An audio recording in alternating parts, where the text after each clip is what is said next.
Bapak, Ibu, Saudara, serta anak-anakku yang dikasihi Tuhan, selamat malam, selamat membangun ibadah keluarga di Batih masing-masing. Shalom, salam patunggilan. Sungguh kita bersyukur kepada Tuhan Yesus oleh karena malam ini kita masih bisa membangun ibadah Patuhen Berayat di keluarga Batih masing-masing. Kita berdoa pandemi COVID-19 segera berakhir, sehingga kita bisa melakukan ibadah Patuhen Berayat seperti biasa. Ibadah keluarga pada malam hari ini dilayani oleh Bapak Penatua Anton Karmawan. Bapak, Ibu, Saudara, dan anak-anakku yang terkasih, saya yang undang untuk bangkit berdiri. Mari kita memulai ibadah dengan memuji dari Kidung Jemaat nomor 5 bait 1 dan 3.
Ibadah keluarga di Batih masing-masing malam hari ini kami lakukan dalam nama Tuhan yang menciptakan langit dan bumi.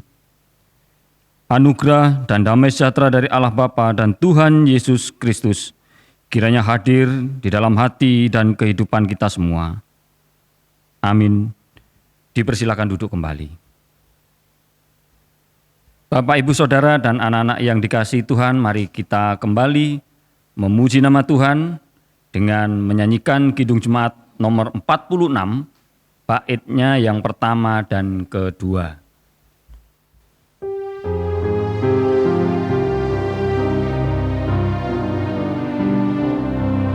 Besarkan nama Tuhan, haleluya, kasih-Nya tak berkurang, haleluya, sekalipun keluhan menimpa umat-Nya, berkat-Nya ditemukan, haleluya.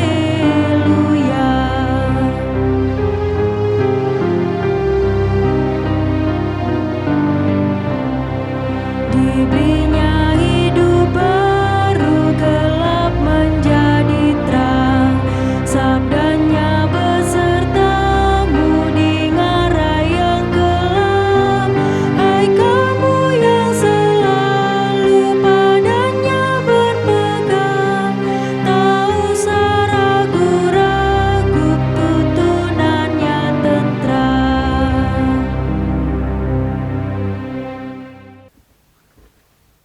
Sebelum kita bersama-sama membaca dan merenungkan firman Tuhan, kita menyerahkan ibadah kita pada malam hari ini di dalam doa. Mari kita berdoa. Kami bersyukur dan berterima kasih kehadirat-Mu ya Tuhan, atas segala kasih, penyertaan dan pertolongan yang Kau berikan kepada kami, di dalam kami menjalani kehidupan, baik di dalam karya kami, ataupun dalam kehidupan bersama keluarga kami. Tuhan tidak pernah berhenti mengasihi kami. Tuhan senantiasa mencukupkan setiap kebutuhan kehidupan kami. Tuhan memelihara kesehatan kami dan memberikan kekuatan bagi kami sehingga kami dapat menjalani kehidupan dengan penuh semangat, penuh sukacita, sehingga membawa kebahagiaan di dalam kehidupan keluarga kami. Namun kami menyadari ya Bapa, di dalam kehidupan kami tidak pernah luput dari kesalahan dan dosa. Karena tutur kata, pemikiran, ataupun perbuatan kami yang sering mengecewakan sesama kami, menyakiti hati sesama kami, keluarga kami, saudara-saudara kami, anak-anak kami, terlebih mengecewakan Tuhan yang menciptakan dan mengasihi kami. Ampunilah kami ya Bapa atas segala kesalahan dan dosa kami. Perbaruilah diri kami supaya kami boleh menjadi pribadi yang lebih baik, yang senantiasa hidup berpengharapan dan menyandarkan setiap kehidupan kami ke dalam tangan kuasa Tuhan. Bapa, pada malam hari ini bersama-sama kami juga akan membaca dan merenungkan firman-Mu.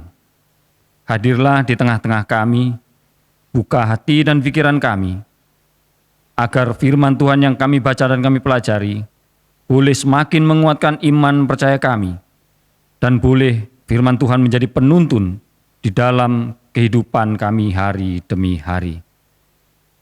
Bersabdalah ya Tuhan, kami siap untuk mendengar firman-Mu. Amin. Kembali kita memuliakan nama Tuhan. Bersama-sama kita buka di dalam Kidung Jemaat nomor 395, bait pertama dan kedua.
Firman Tuhan pada malam hari ini diambil dari Hakim-Hakim pasal 2 ayat 6 sampai 16. Begini bunyi firman Tuhan. Orang Israel menyembah berhala pada zaman Hakim-Hakim. Setelah Yosua melepas bangsa itu pergi, maka pergilah orang Israel itu masing-masing ke milik pusakanya untuk memiliki negeri itu. Dan bangsa itu beribadah kepada Tuhan sepanjang zaman Yosua dan sepanjang zaman para tua-tua yang hidup lebih lama daripada Yosua dan yang telah melihat segenap perbuatan yang besar yang dilakukan Tuhan bagi orang Israel. Dan Yosua bin Nun, hamba Tuhan itu, mati pada umur 110 tahun. ia dikuburkan di daerah milik pusakanya di Timnat Heres, di pegunungan Efraim, di sebelah utara Gunung Gaas.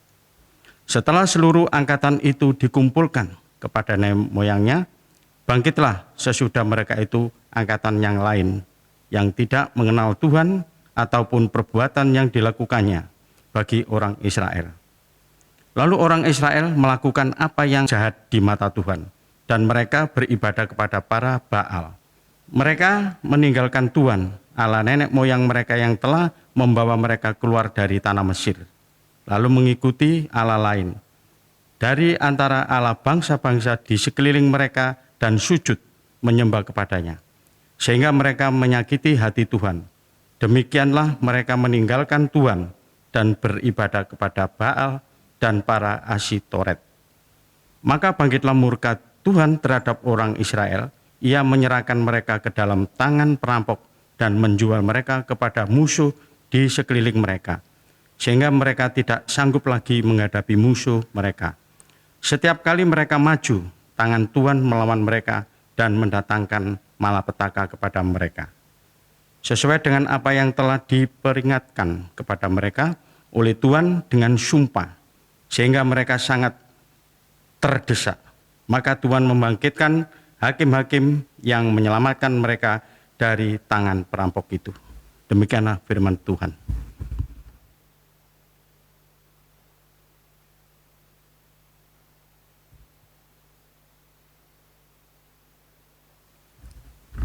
Berbahagialah bagi kita yang senantiasa rindu mendengar dan membaca firman Tuhan, terlebih melakukan di dalam kehidupan sehari-hari. Amin. Kita sambut firman Tuhan dengan menyanyikan Kidung Jemaat nomor 52, bait yang pertama dan kedua.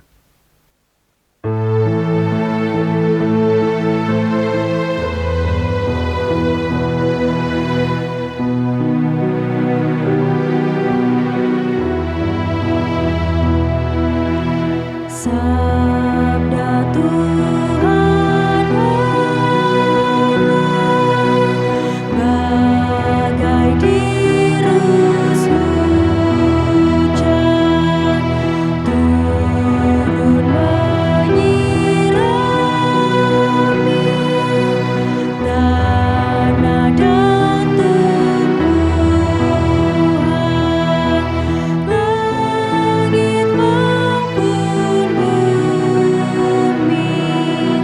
Bukalah telinga, hai dengar sabdanya,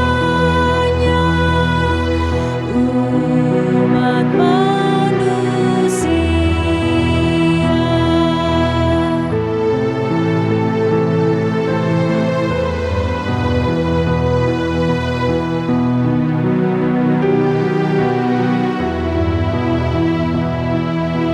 Sambut hai jiwaku, sabda Tuhan Allah. Ia setia, adil tindakannya, tiada kecurangan, janjinya mulia. Pasanglah telinga dan dengarkan Dia. Amnesti.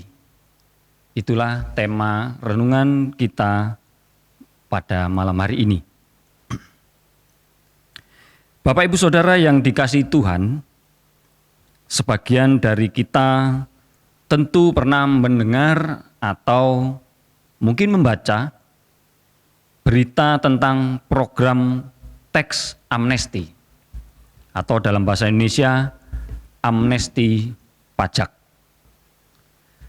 Kata amnesti sendiri berarti pengampunan atau penghapusan hukuman yang diberikan kepala negara atau pemerintah kepada seseorang atau sekelompok orang yang telah melakukan tindak pidana tertentu.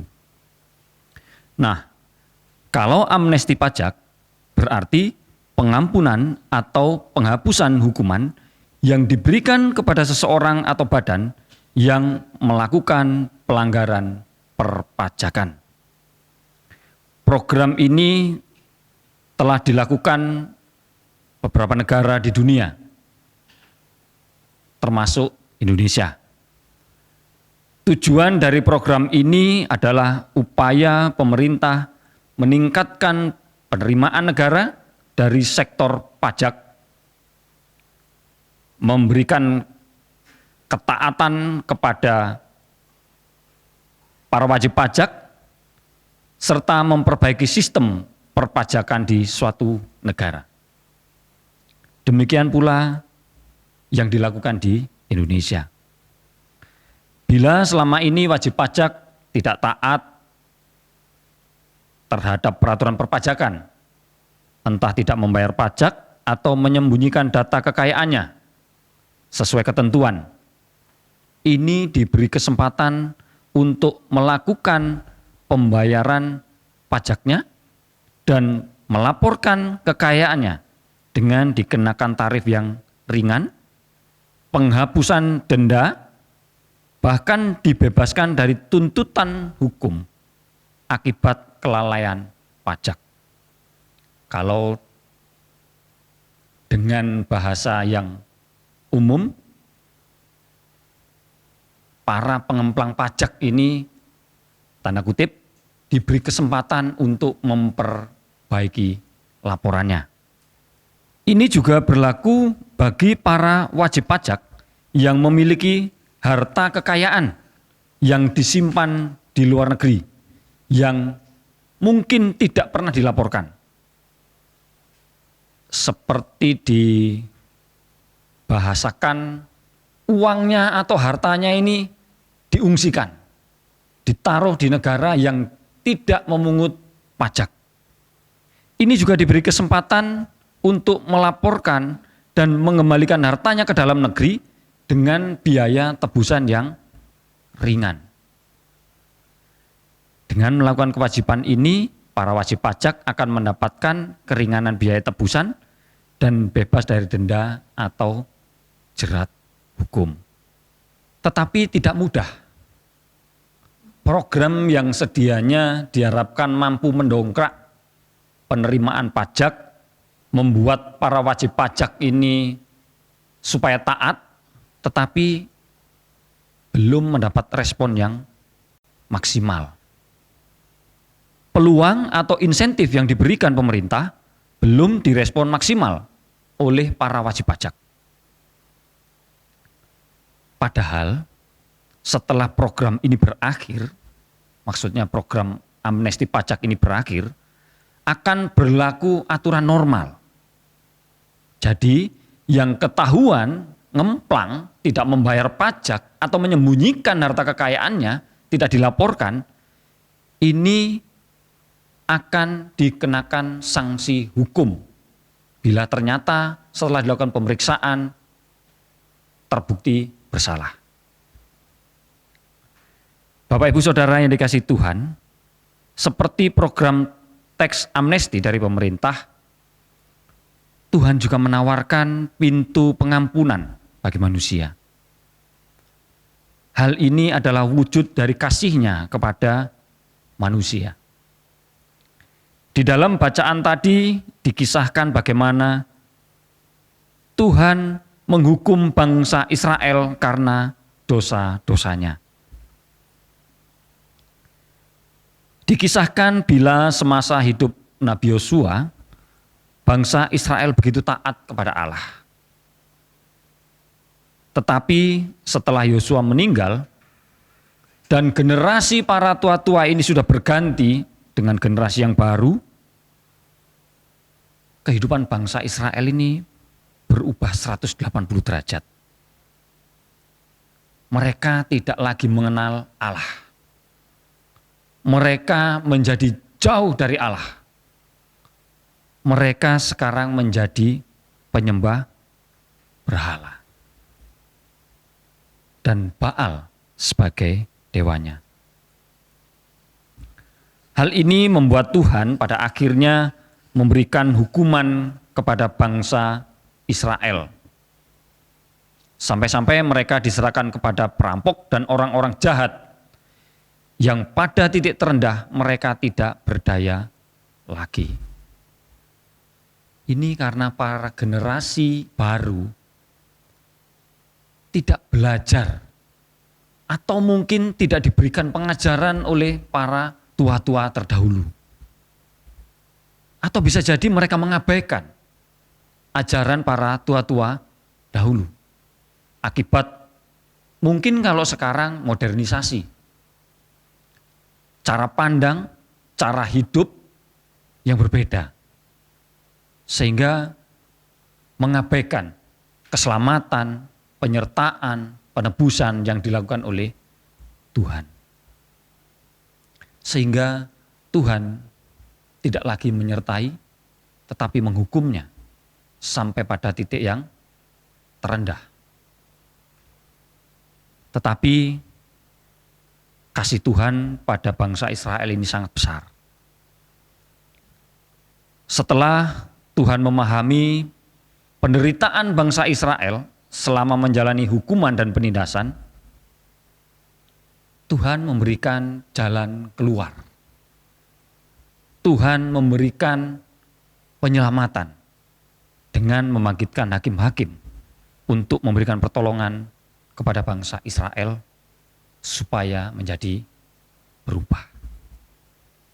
Bapak, Ibu, Saudara yang dikasihi Tuhan, kehidupan kita sejatinya juga tidak jauh berbeda dengan apa yang dialami oleh bangsa Israel.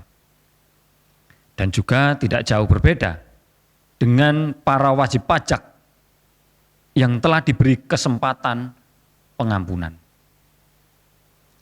Seringkali kita tidak tanggap, bahkan sengaja mengabaikan pengampunan yang diberikan Tuhan kepada kita.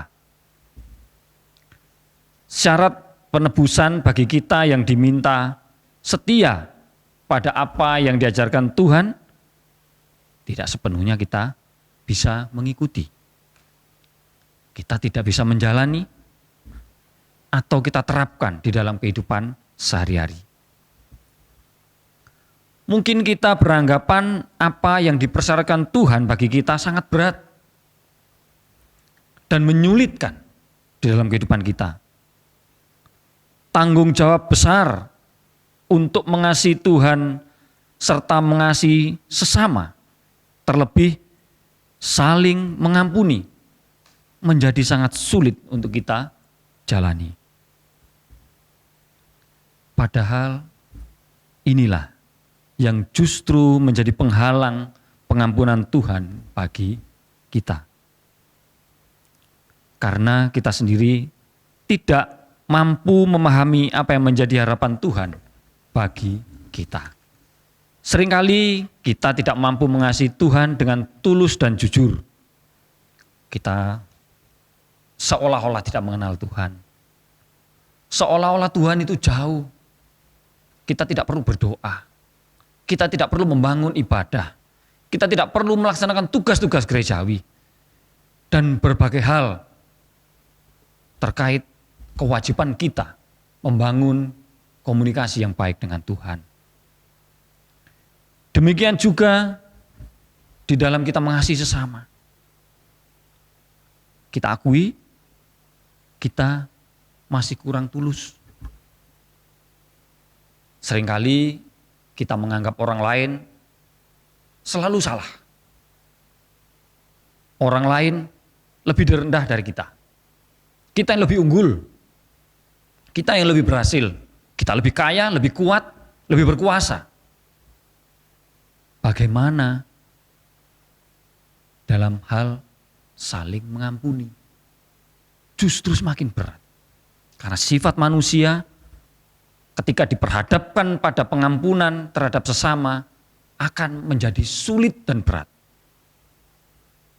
Karena rasa egois, tinggi hati menyebabkan orang tidak mudah untuk mengampuni kesalahan sesama. Padahal belum tentu kita terbebas dari kesalahan di dalam diri kita. Seringkali kita merasa bahwa apa yang kita perbuat sudah paling benar, sudah lebih baik dibanding orang lain. Kita paling rajin ke gereja, kita paling rajin terlibat dalam pelayanan, kita paling besar ketika mengumpulkan persembahan, dan sebagainya. Kita lupa bahwa Tuhan mengendaki keseimbangan di dalam kehidupan kita. Kalau kita mengingat penggambaran salib, ada bentuk garis ke bawah dan juga ada bentuk garis ke mendatar. Ketika garis itu vertikal, itu digambarkan cinta kasih kita kepada Tuhan harus jujur. Demikian juga kasih dan pengampunan kita terhadap sesama juga harus jujur. Disitulah keseimbangan yang dikehendaki Tuhan di dalam kehidupan kita. Tetapi ini menjadi berat bagi kita. Kita lebih mementingkan rasa kita sendiri, keinginan kita sendiri, pikiran hati kita sendiri, tanpa melibatkan campur tangan Tuhan. Mari kita sama-sama belajar dan terus belajar untuk lebih mengasihi Tuhan dan sesama kita, serta memiliki kebesaran hati untuk saling mengampuni, seperti halnya Tuhan bersedia mengampuni bangsa Israel dan memberikan pertolongan kembali meskipun telah berbuat dosa kepada Tuhan. Sehingga hidup kita menjadi lebih berharga di hadapan Tuhan. Semoga Tuhan memampukan kita. Amin. Kita mengambil saat teduh.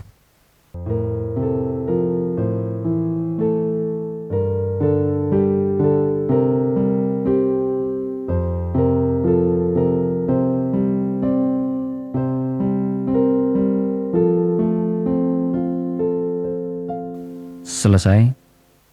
Kita sambut firman Tuhan dengan kita menyanyikan Kidung Jemaat nomor 450. Bersama-sama kita mengumpulkan persembahan sebagai ungkapan rasa syukur kita.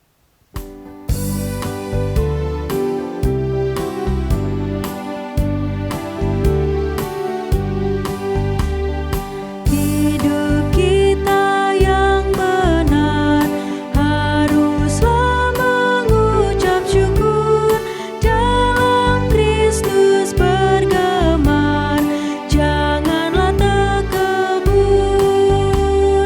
dalam susah pun senang, dalam segala hal aku bermazmur dan ucap syukur, itu kehendaknya.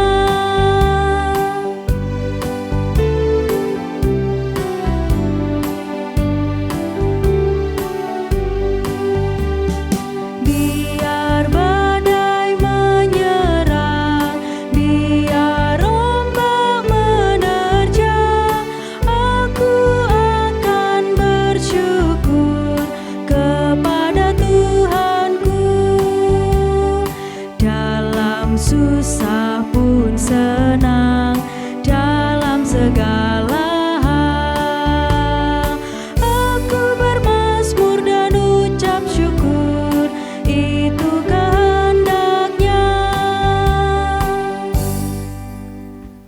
Mari kita bersama masuk di dalam doa syafaat. Mari kita berdoa. Kami bersyukur dan berterima kasih kepadamu ya Tuhan. Engkau berkenan menyapa kami melalui bacaan dan pemberitaan sabda Tuhan bagi kami anak-anak-Mu. Kami menyadari kami manusia yang lemah, manusia yang sering terjatuh di dalam dosa, manusia yang belum mampu menjalani kehidupan seturut dengan kehendak Tuhan, hidup di dalam kasih terhadap Tuhan, kasih terhadap sesama, terlebih memiliki hati untuk saling mengampuni. Ya Bapa, kiranya Engkau berkenan memampukan kami, memberikan kekuatan kepada kami, sehingga kami boleh dimampukan untuk selalu belajar hidup saling mengasihi dan mampu untuk saling mengampuni. Bapa, kami juga berdoa bagi kehidupan keluarga kami yang senantiasa Tuhan tuntun, Tuhan sertai. Mampukan kami, keluarga kami, hidup seturut dengan kehendak Tuhan, menjadi teladan bagi sesama kami, setia kepada Tuhan, dan mampu saling berbagi terhadap kehidupan yang ada di sekitar kami, sehingga kami boleh merasakan sukacita di dalam menjalani kehidupan kami hari demi hari. Kami juga berdoa bagi gereja-Mu ya Bapa, di tengah pertumbuhan dan juga pergumulan yang terjadi, kiranya Tuhan selalu hadir memberikan kekuatan dan memberikan kemampuan untuk kami dapat saling melayani, saling menguatkan, saling mengisi, sehingga gereja kami boleh semakin bertumbuh, semakin kuat, semakin mampu menjadi berkat bagi kehidupan yang ada di sekitar gereja kami. Berkati Bapak Pendeta di dalam mengembalakan jemaat yang ada di sini, berkati juga para penatua, diaken, demikian juga anggota badan pembantu, pengurus kelompok, dan seluruh jemaat yang ada di gereja kami. Mampukanlah kami bekerja sama, saling menopang, saling menguatkan, sehingga kehidupan bergereja boleh semakin rukun, semakin mampu saling melayani, sehingga gereja kami boleh menjadi berkat bagi setiap orang yang boleh mengalami perjumpaan dengan kami. Kami juga berdoa bagi pemerintah di dalam menanggulangi penyebaran virus COVID-19 yang sampai saat ini masih dalam upaya untuk menemukan vaksin. Ya Bapa, kiranya Engkau berikan pertolongan kepada para ahli agar dapat menemukan vaksin yang terbaik, dapat menjalankan proses vaksinasi terhadap seluruh rakyat Indonesia sehingga terbebas dari virus COVID yang melanda negeri kami. Dan jikalau sampai saat ini masih terdapat saudara-saudara kami yang dalam penanganan, yang di rumah sakit ataupun yang harus dikarantina di rumah, kiranya Tuhan juga sertai, Tuhan berikan kekuatan dan pemulihan, sehingga saudara-saudara kami ini memiliki kebesaran hati dan boleh menerima pertolongan dari Tuhan. Kepada para tenaga medis, kiranya Tuhan juga berikan kekuatan, kesabaran, ketekunan, sehingga di dalam melayani masyarakat yang terjangkit virus COVID ini, mereka boleh tetap sabar di dalam melaksanakan tugas-tugas pelayanannya. Kami juga mengungkapkan rasa syukur kami dengan mengumpulkan persembahan.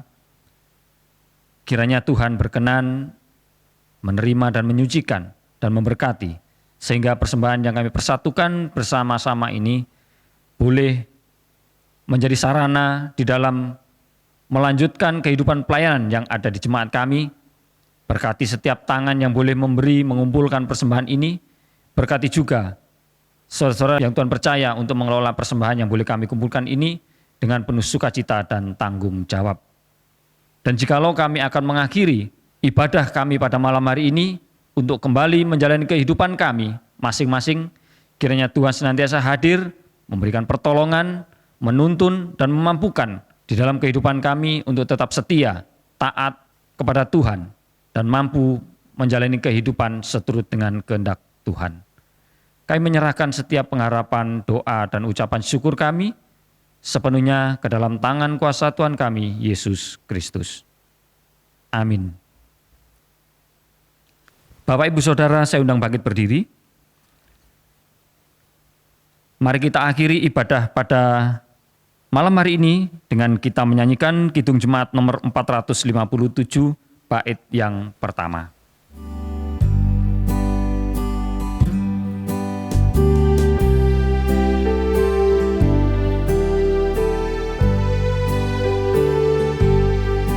Ya Tuhan, tiap jam ku memerlukan-Mu. Engkaulah yang memberi sejahtera penuh. Setiap jam ya Tuhan, Dikau ku perlukan. Ku datang Juru Selamat, berkatilah.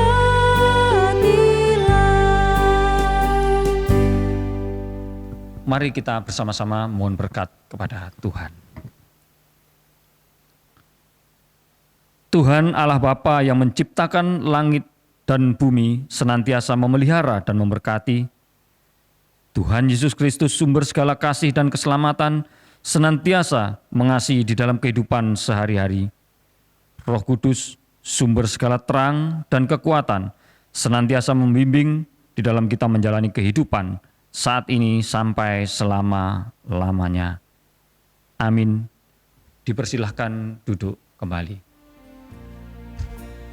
Kula sestun dereng Gusti kang jumeneng panutan tetap Demikian Bapak, Ibu, Saudara, serta anak-anakku yang dikasihi Tuhan, ibadah keluarga pada malam hari ini telah selesai. Selamat malam, Tuhan Yesus memberkati. ojo kuatir Gusti ten ewah kingsih tutpuri yo salapinyo ing satindake Gusti